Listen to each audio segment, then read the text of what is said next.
Welcome back.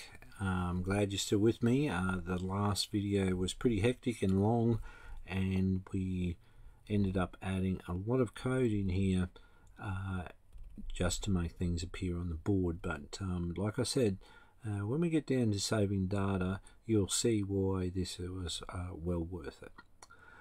For now, however, let's concentrate on making it work. So this code is going to sit there, and we want it to loop around checking these values all the time. So before we do that, we load these in for a start, and we don't need to continuously check these. However, from about this point down, we do. And for that reason, we're going to move this fire code up to the top of the script, because otherwise in a loop, when it loops around, it's always going to come back to be blank, okay? Which I suppose is, I suppose that'd be okay here. We'll test it and see how it works, how it is at the moment, and then we can change it if we get any errors. Alright, so let's start up here, and we're going to put in, just above this log code here, a while loop. Alright, we haven't used these before. A while loop is a continuous loop that will continue running until it is either broken by something, otherwise it will continue to run. The only condition of having a while loop run continuously is that it must have some sort of wait period in it. So it can't just run by itself, because it can actually, it'll crash the program and possibly your computer, so you don't test it out. Okay, so we put in here a wait, and we're just going to update our board every 1 second. Alright, and that is all we do at the top. Now what we want to have inside this loop is all this code all the way down to here, okay, just above this last one here. So we'll put in an end there. Alright, and now everything inside of these, I'm just going to indent this so it shows that it is inside this while loop. Right, so every second this is going to update. So let's come down to actually getting it to display. Now we need to get our sign at the moment, which we haven't got. And so we'll come up right up the top here, and we'll say local sign, okay, equals game dot workspace dot sign model dot screen sign. No, we don't want that. Screen. Oh, sorry, it's in the backboard dot surface GUI dot frame. So make sure you follow these along. If you're not sure, just come over, which I probably should do as well, and open up your sign model so that you can see where you're going. So surface frame, and then we get down to the text label, because that's the one we're going to change.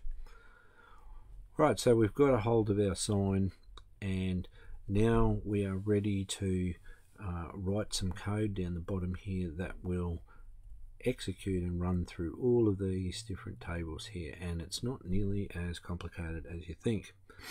So just below our table, alright, and if you like, and we might even do this now, I'm just going to put these onto one line. So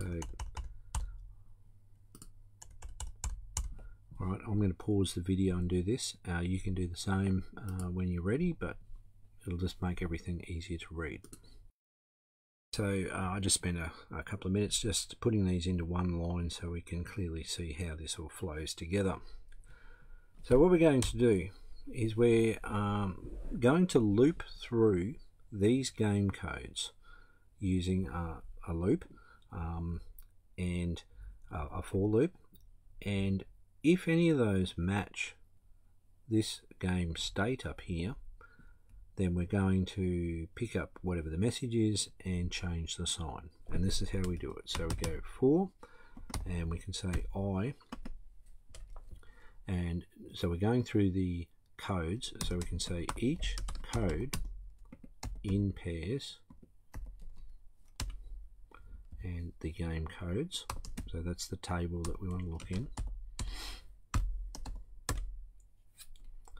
Alright, so as we're looking at them, we want to say, well, if, okay, each code is equal to game state.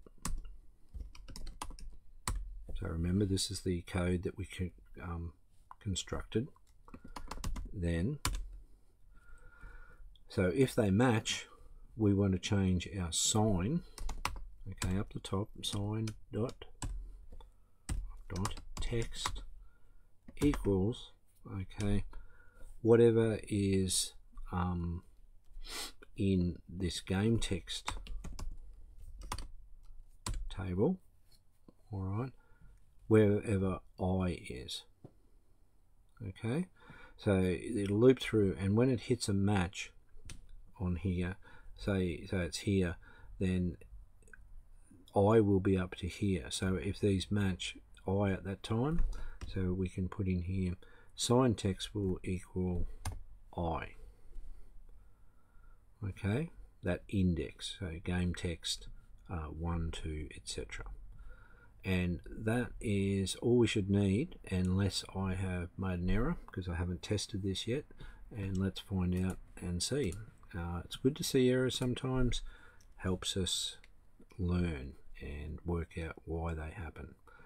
Alright, so far so good. We have collect 3 logs. Now, like I said, we haven't made these disappear, so don't touch them first, because it'll sort of mess things up for our testing. But run over this, collect 2 logs. So we'll get rid of the log over here.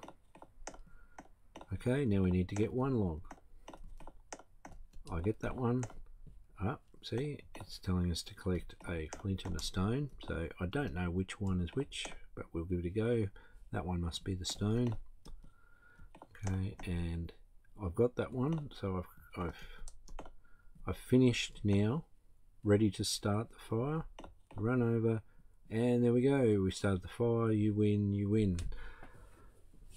So that was a lot of work, guys, to get through, to make that all work on that sign there. But this is a fairly efficient way I found to get that to work, even though it's a little bit of thinking and planning ahead. So in the next video, I'm going to talk to you about saving data, and I'll then show you why doing all of this work and making it easier for the player is also great for saving our data. Alright, so I look forward to seeing you then.